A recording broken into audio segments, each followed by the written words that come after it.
ஆஹா ஓஹோ ஓஹோ பருவத்தின் பெண்ணின் தனித்திருந்தார் பார்வதி மனதில் என்ன வரும் இளையவர் என்றால் ஆசை வரும் இளையவர் என்றால் ஆசை வரும்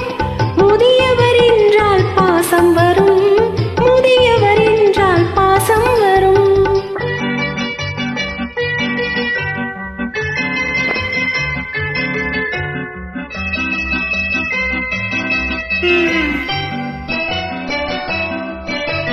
ஒருவரை ஒருவர் உணர்ந்து கொண்டால் உள்ளத்தை நன்றாய் புரிந்து கொண்டாள்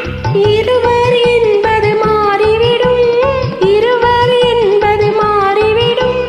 இரண்டும் ஒன்றாய் கலந்து